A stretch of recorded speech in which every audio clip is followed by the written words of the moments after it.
No De Papo em Papo hoje, um convidado muito especial, que a gente está honrada de receber, Guilherme Takeda. Veio aqui falar com a gente sobre reconstrução das cidades. O tema é um tema complexo, mas a gente vai deixar ele mais leve, falando de reconstrução das cidades baseada em soluções da natureza, né, Takeda? Que é um trabalho que você vem fazendo aí. E para começar essa conversa, eu queria trazer um ponto que eu vi recentemente no livro Futuro Ancestral, do Krenak, que ele fala que, historicamente, as cidades elas vêm sendo construídas em oposição à floresta, como se fossem duas coisas completamente diferentes. A gente está vivendo isso muito na prática, né? Então, a ideia é mudar isso. Com certeza, né? Primeiro agradecer, né, o convite. Puxa, estou muito honrado de estar aqui com vocês, muito bacana, certo? É um prazer estar aqui falando com a nossa audiência, que exatamente são os paisagistas, arquitetos e todos aqueles que se interessam por natureza, né? Então, primeiro esse agradecimento e dizer que realmente hoje a gente tem que ter uma posição clara. As mudanças climáticas não são mais futuro. As mudanças climáticas estão acontecendo. Certo? O aquecimento global está fazendo acontecer uma série de desastres ambientais muito fortes, recorrentes, que vão ter que ter uma ação muito positiva, concreta dos arquitetos, paisagistas, todos aqueles da cadeia, né, da natureza. E é isso que nós temos que falar. Como trazer natureza de novo ao espaço construído, certo? A gente não pode negar que esses espaços, hoje de cheias, enchentes, eram espaços da natureza. E elas foram tomadas de uma forma violenta. E a natureza realmente está simplesmente tomando o seu lugar. E aí, eu já vou te fazer a primeira pergunta, então, que é o seguinte: como que você acha que essa relação entre urbanização e o ambiente natural pode acontecer de uma forma planejada, então, e não violenta? Claro, soluções baseadas na natureza. Primeira coisa, a gente tem que entender, né? Se a gente não entender que ali era rio, que ali chovia, que ali alagava, nunca a gente vai fazer uma cidade resiliente que aguente essa violência que a natureza realmente ela invade, né? Ela invade o espaço que era dela. Tem uma história que eu adoro, que é de Blumenau, né? As pessoas que foram colonizar aquela área, alemães, eles estavam um pouco incomodados, eles queriam falar com os donos do local, que eram os índios, e procuraram por um tempo os indígenas que moravam naquele local. E aí eles até um momento acharam e disseram: puxa, a gente veio falar com vocês, essa terra era de vocês, queria pedir licença, mas nós realmente estamos aqui fazendo uma colonização dos alemães. E aí o índio falou para ele: não, mas essa terra não é nossa, essa terra são das águas, né? Vocês estão na terra das águas. E é isso que nós estamos fazendo. Nós estamos tomando as terras das águas. Porto Alegre, por exemplo, eu sou de Porto Alegre, né? Apesar dessa cara paulistana, né? Eu sou de Porto Alegre. E hoje, né, nós estamos muito focados nessa questão da reconstrução das cidades que tiveram esse problema. Porto Alegre, nós temos uma rua que chama Rua da Praia.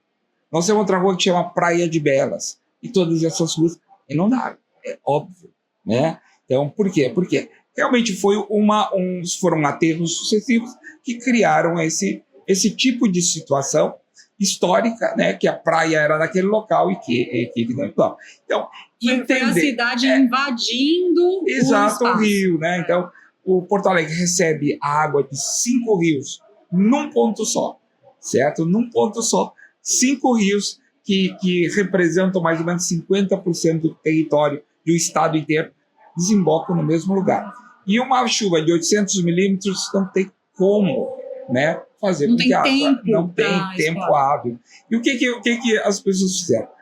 Não tomaram só o espaço do rio em Porto Alegre, mas em toda a cadeia, né? Em todos os outros rios. E é o que faz? A água vem mais rápido. Então, toda aquela capilarização importante da bacia, das áreas inundáveis, para diminuir a velocidade dos rios, isso acabou. E o que fez? A água chegou de uma vez só. E aí não tem milagre? Não tem milagre. Não tem milagre.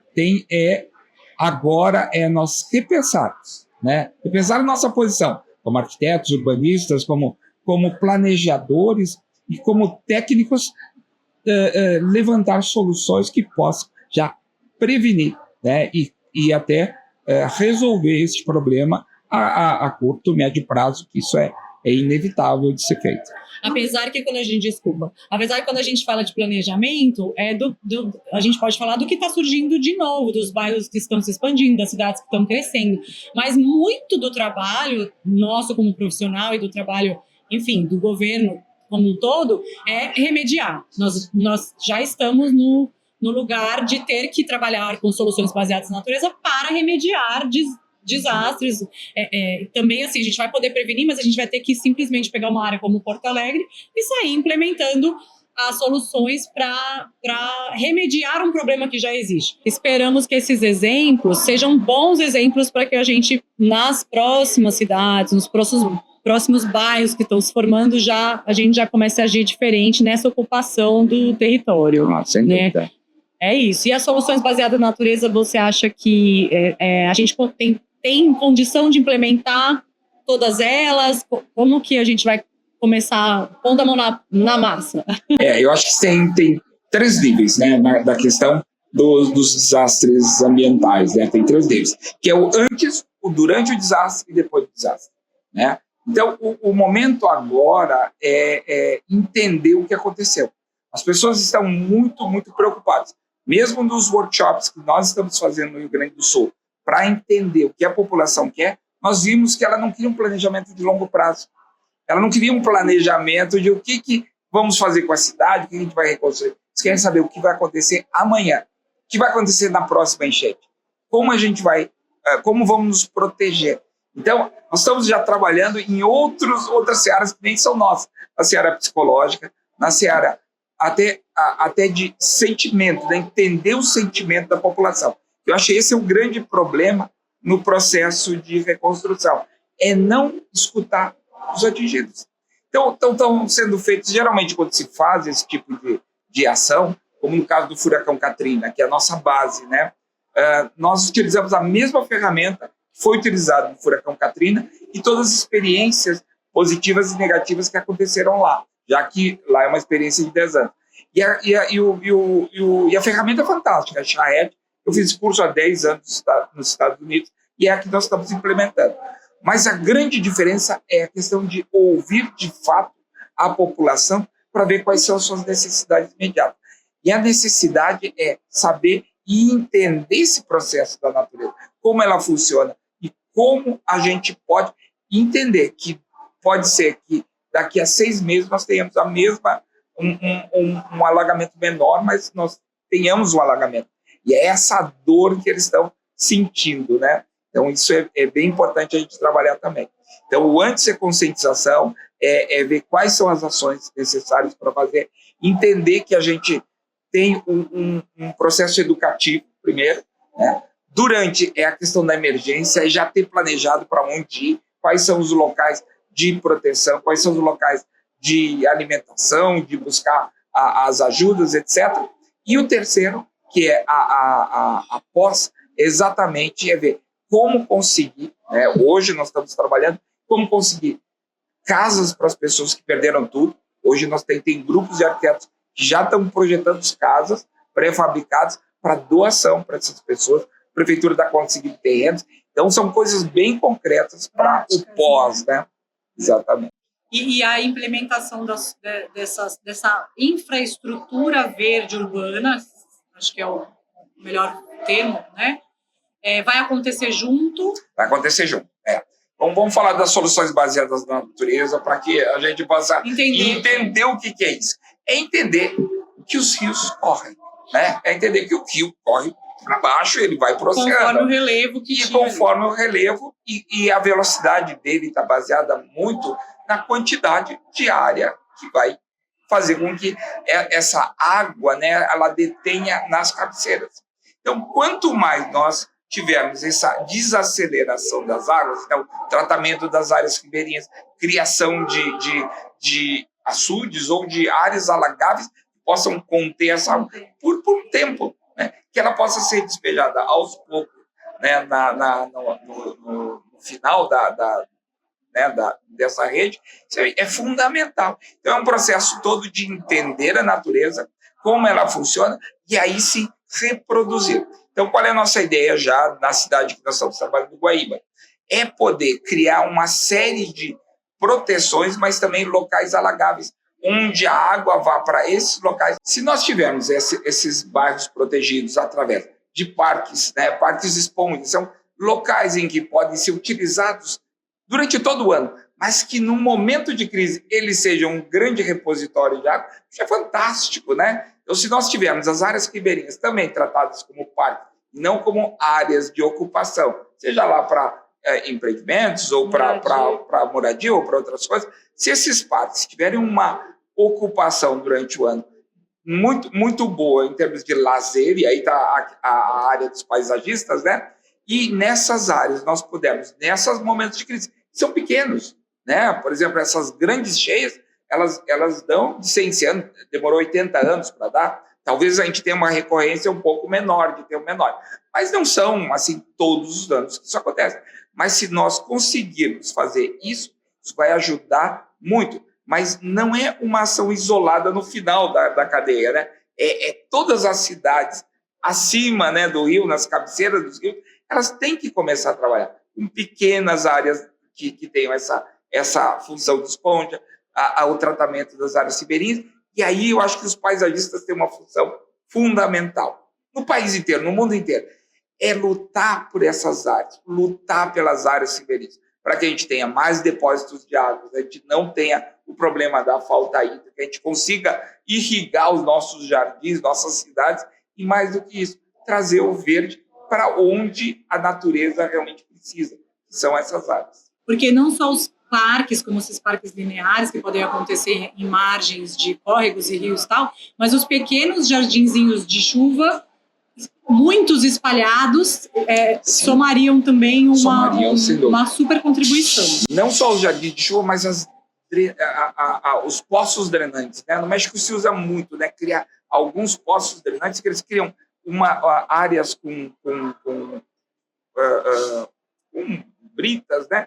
E profundas. Isso faz com que essa água vá direto lá para o lençol freático, né? E sabe que é uma coisa, quando você fala disso, de lençol e drenagem, uma coisa que eu não me conformo, por exemplo, é por que não estamos usando obrigatoriamente em todas as calçadas e áreas de leito carroçável, no lugar do asfalto, solos drenantes. Pisos drenantes, asfalto drenante, porque a quantidade de área pavimentada que a gente tem impermeabilizada já resolveria tudo, porque a água iria para o solo, né? E por que ainda não estamos usando esses pisos drenantes? Acho que é custo. Nos nossos projetos e na própria via pública. É custo mesmo, né? Eu acho que a questão de nós criarmos uma série de áreas drenantes, né? Quer dizer, fazer com que a boca de lobo leve para locais, mas a gente ter no percurso da rua, né, ou embaixo da calçada, locais drenantes que possam, né, escoar essa água, isso já seria. Nós criaríamos muito mais áreas de detenção, né, volume de detenção. Em algumas cidades existem uns engradados, tipo engradados plásticos, que eles enchem de pedra ou enchem de alguma coisa que resista, né, peso em terra, e aí ele contém, e a partir daí ele vai aos poucos drenando. Então isso já deteria uma quantidade, um volume de água talvez maior do que a calçada drenante. Não digo que um em detrimento do outro, mas seriam soluções que a gente poderia ter volumes de água maiores. Ou seja, eu acho que no mundo inteiro está se estudando isso, né? Soluções que vão ajudar nessa velocidade da água diminuir. E trazendo um pouco mais para a realidade do dia a dia do profissional de paisagismo que trabalha com escalas diferentes, né? A gente trouxe aí o exemplo das casas. Então, claro. Por exemplo, a gente vai ali fazer o projeto de um jardim, às vezes vai entrar, se tiver a oportunidade de entrar na etapa inicial de um projeto, aí melhor ainda, que o terreno ainda não foi todo destruído, que é o que acontece normalmente, né? E aqui a gente pode trazer de exemplo de boas práticas aí, para que as casas sejam também esse efeito formiguinha que a gente precisa agora. Não só no termo de consciência, mas de prática mesmo. Tem uma questão cultural, né? Se a gente for pensar jardins da cidade de São Paulo são todos pavimentados. As pessoas veem uma árvore como um inimigo para depois da venda desse imóvel. Eles veem a árvore como algo que suja, né? Então, as casas, né, na cidade de São Paulo são muito pavimentadas. Então, a gente não pode ir muito contra a cultura local. Isso eu acho importante a gente entender nossos clientes. Não adianta você ser um hiper, né, ambientalista, ativista, você perde o cliente. Não faça isso. Você tem que dizer, olha, nós impermeabilizamos muito o seu terreno, quem sabe a gente faz uma caixa de captação em que a gente possa fazer com que essa água percole. Essa ação, sempre a gente fala, né? Não percam o trabalho, não percam o seu negócio, não percam o seu ganha-pão, né? Mas a gente tem que entender os clientes. Então, um dos itens fundamentais nossos de paisagismo é ter empatia. Empatia com o cliente, empatia com as pessoas que moram na cidade e uma empatia com a natureza. E essa geralmente não está na conta do cliente, né? Está na conta nossa de podermos fazer esse trabalho de conscientização desses clientes. Então, o processo de usar locais drenantes, paredes verdes que vão ajudar na questão da formação de ilhas de calor, diminuir a temperatura, e o telhado verde. Hoje nós temos telhados verdes que conseguem captar água ou manter a água nesse local. Então, pequenos depósitos. Então, cada ação, o somatório de ações da cidade é que vai criar e vai garantir evitar esses acidentes. Porque muitos que eu digo quantidade mesmo, muitos telhados verdes numa cidade, num bairro, somados, são também aquilo que você falou, né? Formas de pegar aquela quantidade gigante de água que está vindo e segurando um pouco antes do ponto final, né? Então, o telhado verde é realmente... É uma ação. Mas agora, a ação que eu acho muito bacana, que como um coletivo de paisagistas nós devemos fazer, é a questão do trabalho das áreas públicas, né? O Brasil ainda tem essa ideia, que a área pública não é nossa, é um problema da prefeitura. E não é. Então, o urbanismo tático, que é exatamente a população fazer projetos e começar a cuidar das suas ruas, das suas calçadas, aí nós vamos ter um volume muito maior de contenção de água, de criação de áreas verdes. Para ter uma ideia, Mendelin criou os corredores verdes. Isso baixou 4 graus centígrados na cidade. Ter 4 graus centígrados na cidade é muita coisa, né? E ainda trouxe avifauna, trouxe, né, mamíferos, trouxe vida de novo e reconectou a cidade de novo com a natureza. Então, se os paisagistas começarem a trabalhar em pequenos grupos, em fazer pequenas ações na cidade, em que deem, né, a sociedade, aqueles moradores, uma ideia, puxa, a gente pode fazer isso, a gente tem o direito de arrumar uma praça, de fazer uma horta, plantar árvores, por que não? Certo? Começar esse movimento nos bairros. Aí nós vamos ter escala. Acho que a escala é de cidade, a escala não é tanto na unidade. Porque se a prefeitura de Mendelin conseguiu só com os corredores verdes fazer isso, puxa, por que não trabalhar com as subprefeituras do caso de São Paulo, com as prefeituras nas outras cidades, né? E trazer exemplos que talvez eles nem saibam, certo? E falando em exemplos, você falou de mas tem mais algum que você lembre, assim, que seja inspirador, de cidades? O urbanismo tático é um movimento internacional. Existem manuais de urbanismo tático, eles fazem ruas de lazer, né? Então eles fecham ruas no final de semana, colocam playgrounds e criam locais de feiras, locais que criem essa sociabilização, né? Essa conexão entre as pessoas. E fazer esse trabalho, eu baseio nos professores, eles eram europeus, né? E eles disseram, primeiro organize a população, faça um plano, depois mande essa ideia para a prefeitura ou fale com as outras pessoas. Primeiro coloque na imprensa, comece a trabalhar no bairro, comece a trabalhar com os negócios locais, né? E tentem implementar esses móveis da rua, gentilezas urbanas, parklets, e a partir daí é que a prefeitura e os órgãos vão começar a olhar esse seu bairro com olhos diferentes. Bairros organizados é o que geralmente os políticos querem estar, né? São bairros que eles querem estar lá presentes, né? Para promover a autopromoção.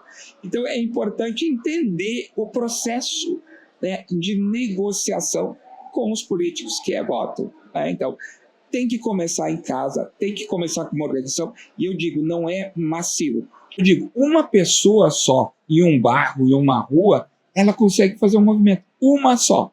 Então é bem importante isso, que a gente saiba que esse movimento não tem que partir de cima, ele tem que partir de baixo. E aí perguntando para as pessoas da rua, do bairro, o que vocês querem? Vamos fazer uma coisa. E aí eu preciso confessar uma coisa, porque eu sinto assim, eu sinto assim que o Papo de Paisagista, ele surgiu desse movimento interno meu, porque eu fui, na verdade, eu sou arquiteta urbanista, né? Mas eu fui fazer arquitetura e urbanismo por causa do urbanismo. Porque eu sou uma pessoa que nasci numa cidade caótica e vivi a vida inteira que é São Paulo, sempre com uma inquietação e uma revoltinha interna de que aquilo não estava certo. Desde criança eu olhava para a cidade com um olhar crítico e sempre dentro de mim, imaginando como eu poderia, desde criança, como eu poderia contribuir para a melhoria da cidade que eu morava, que era a única que eu conhecia. E eu acabei indo fazer arquitetura e urbanismo, porque eu falei, nossa, urbanismo lida com cidades, trabalha com cidades, quer dizer que é com isso que eu vou conseguir melhorar o lugar que eu moro. E aí eu fui fazer urbanismo. Mas quando eu estava numa etapa de vida profissional um pouco, tá, desanimada, eu pensei assim, nossa, mas assim, eu tenho sozinha, eu vou fazer, o que eu vou conseguir fazer, né? Pensando assim, como você falou, uma pessoa começa, né? Mas eu quero começar a ver essa mudança, esse resultado de uma forma mais rápida, né? Não só eu aqui trabalhando, fazendo jardins para os meus clientes, eu acho que isso vai demorar, né? E aí eu pensei assim, bom, eu preciso então unir forças. Então, se eu preciso unir forças, e eu quero trabalhar na cidade, quem trabalha com isso na cidade? Arquitetos, urbanistas e paisagistas. Eu já era paisagista, né, há uns anos, então eu vou me unir aos paisagistas e eu vou, de alguma forma, eu vou fazer mais pessoas pensarem como eu, para que a gente possa fazer coisas de fato concretas, pôr a mão na massa e ver alguns resultados um pouco mais rápido. O Papo de Paisagista surgiu dessa ideia, a Cris chegou melhorando esse propósito, me fazendo ter uma visão assim muito mais ampla da importância mesmo do propósito. E aí hoje a gente tem várias coisas acontecendo, mas um dos braços é a conscientização, é levar conteúdo, né, para conscientizar os profissionais que estão levando mensagem para tanta gente, né? Acho que a gente tem um pouco disso, assim, cada coisa nova que a gente aprende, a gente tem dentro da gente uma vontade enorme de sair gritando isso para todo mundo. Então, assim, no dia, a primeira vez que a gente conversou com você, você aceitou o convite para vir aqui, e aí depois você falou da charrete, eu falei, gente, todo mundo tem que participar dessa charrete. Porque, às vezes, a gente é comum as pessoas ficarem um pouco desanimadas, claro, né? E você está vindo aqui de um momento muito mais desafiador que vocês estão vivenciando, falando, não vamos desanimar, vamos unir forças, vamos usar exemplos de lugares que já deram certo para a gente reproduzir isso. Não é interessa quem faz, interessa que a gente faça, entende? A natureza precisa de uma ajuda, então não coloque em bandeiras. Então, no nosso workshop, por exemplo, a gente não coloca a prefeitura, a gente não coloca entidades, não coloca uma empresa, são pessoas querendo ajudar. E a primeira coisa que a gente faz é criar liderança.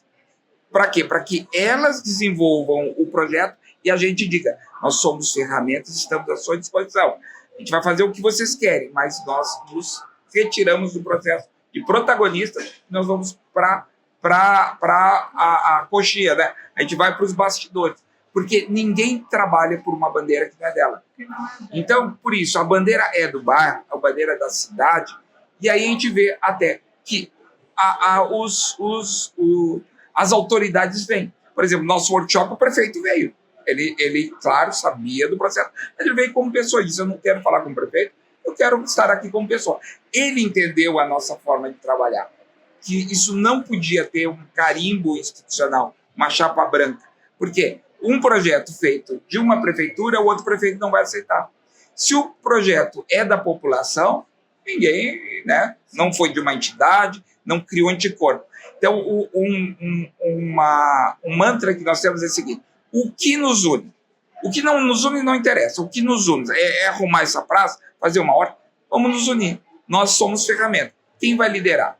Vocês? Ok. Nós podemos ajudar vocês. Então, não sejam protagonistas. E o arquiteto e os projetistas têm um ego muito grande. Esse é o problema, certo? E aí o ego grande faz com que ele diga: eu estou fazendo isso. Errado, né? Eu estou aqui para ajudar. Se vocês quiserem. Não é horta, eu tive uma ideia da horta, né? Como em Guaíba. Nós tivemos a ideia de fazer um plano para o futuro. A gente não quer plano para o futuro. A gente quer agora, a gente quer saber o que está acontecendo. Como é que a gente faz uma casa mais resiliente? Como é que a gente vai estar preparado para a próxima cheia? Qual é a ação que nós vamos fazer? Né?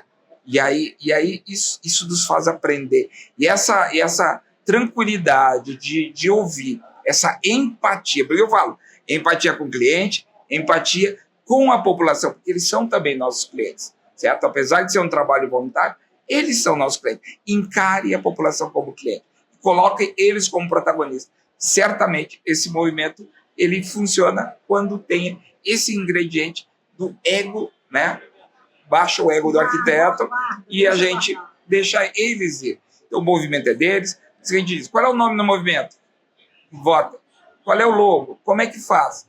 Quem é a liderança? Vocês? Ok, nós estamos aqui à disposição de vocês. Dessa forma funciona. A gente errou no começo, mas depois que nós utilizamos dessa forma, toda a estrutura vem depois. Então, não sejam protagonistas, sejam simplesmente oferecer um instrumento, uma ferramenta para a população. Aí funciona. Isso é demais, né? Porque a gente está usando aqui como ponto de partida a reconstrução de um lugar que foi devastado, né? Mas a gente sabe que a gente não dá mais para esperar que isso aconteça em outras cidades. A ideia é exatamente que a gente pegue o que existe hoje e que a gente consiga propor intervenções ou mostrar caminhos e tudo, como para que não aconteça isso. Exatamente. A cidade, a casa, a rua, a praça é deles. Então a gente tem que ter esse respeito e dizer: estamos aqui para ajudar. O que vocês querem? Né? E aí funciona muito bem. Então esse processo está na essência dos projetos. Estão ligados geralmente à ONU, ligados internacional, movimentos internacionais. Nos movimentos da ONU, eles dizem assim: toda liderança não deve ter um projeto político ou de se candidatar ou para qualquer cargo, né, eletivo, né, nos próximos 2 anos. Olha só que bacana. Então a gente sabe que aquelas pessoas que estão na liderança, a gente está apoiando, não são pessoas que estão ali por uma carreira ou para ser um conselheiro, um conselheiro, né, local, que tem um cargo remunerado, mas que tenha essa posição. Que toda empresa que doe com o sentido de ajudar a sociedade. Que não tenha lá, botar a marca, não é esse o objetivo. E se a gente consegue conectar com esse DNA de pessoas, você vai ter algo muito mais longevo, né? Uma organização mais longeva. Então, esse tem sido, acho que, a grande receita do aprendizado. Isso é coisa de velho, né? Velho é isso. Maturidade. Né? Velho é isso, né? De tanto errar e coisas, né? Então a gente consegue começar a entender que o movimento ele funciona quando ele realmente pega um corpo. Quando não pegar corpo, ninguém vai dar bola para você.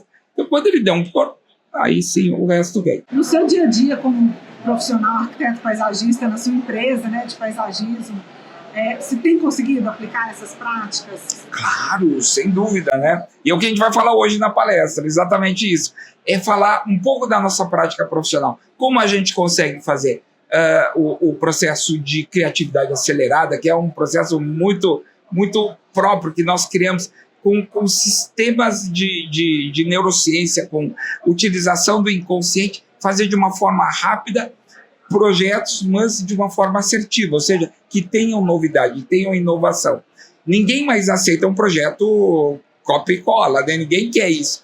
Todo mundo quer algo novo. Então, como a gente faz isso? Então, são metodologias que a gente criou. Metodologias de especificação de plantas. Né? Também a gente tem a vegetação fácil, né? Que é um processo todo, né, de plano de massas, de trabalho em conjunto entre paisagistas, agrônomos, jardineiros e biólogos, né? A gente tem que acabar com essa separação. Ah, não, os arquitetos, os paisagistas brigam com os paisagistas. Não, nós somos uma cadeia, pessoal. Somos uma cadeia produtiva a favor da natureza, a favor da cidade, do bem-estar, do bem-viver, da biofilia. Então, nós temos que nos unir. Então, essa proposta de juntar expertise para fazer ambiências com especificações corretas de vegetação é fundamental. Se eu vou, por exemplo, receber uma demanda, a gente trabalha em 24 estados, mais de 300 cidades. Se eu tenho uma demanda de uma cidade que eu não conheço, como é que eu vou resolver se não é com os técnicos, sabe, com técnicos locais, agrônomos, especialistas?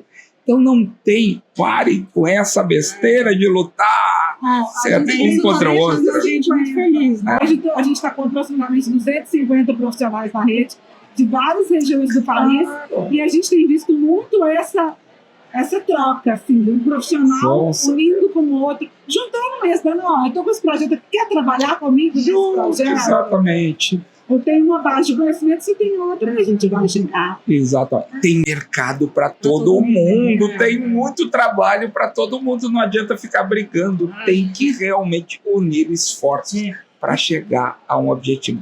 O objetivo de todo esse movimento é que individualmente cada um brilhe na sua cidade, no seu bairro, para poder ter dinheiro e recurso para poder fazer esse trabalho social. Né? Porque não adianta você dizer, eu quero fazer um trabalho social, mas se não tem recurso, não tem dinheiro. Então, isso demanda dinheiro, isso demanda recurso, e para você ter esse recurso, esse tempo, né, você tem que ter trabalho, e por isso ganhem bastante trabalho, ganhem bastante projetos, tenham muito sucesso para poder fazer esse trabalho, que é fundamental. A natureza está esperando. Nós já estamos aí ativos, ativos. Que delícia. Eu acho que assim, foi o primeiro de muitos, porque agora a gente vai ficar na sua cola. Sim, né? Com certeza. Para a gente poder aprender. Conta com o Pacto de Presença com a comunidade aí, nos seus projetos, né? Com certeza. Que a gente puder interagir, colocar a turma mais envolvida e nas suas aulas. Estamos aqui para aprender e para compartilhar. A gente fala muito que cada um tem alguma coisa a contribuir dentro do papo e eu acho que tem um espaço para você também. Que bacana. Parabéns por esse trabalho, né? Um trabalho lindo que vocês fazem, certo? Eu acho que são iniciativas como essa que vão realmente criar essa conexão entre todos, né? E tirar todas essas divergências que são artificiais. E não levam a nada. Não levam a nada. Então, qual é o ponto que nos une? O que nos une? É a natureza? Vamos lá. É a questão profissional? Vamos lá. Estamos juntos. Acho que no final, a gente falando aqui de reconstruir a cidade, a gente foi muito além, né? A gente está falando de reconstruir um pouco o nosso olhar para a vida, né? O nosso respeito. Eu sabia que essa conversa ia ser mais profunda que falar de soluções baseadas na natureza. Obrigada, Taqueda. Que bom. Muito obrigada. Eu que agradeço o convite. Obrigado. Uma honra pra gente. Obrigada.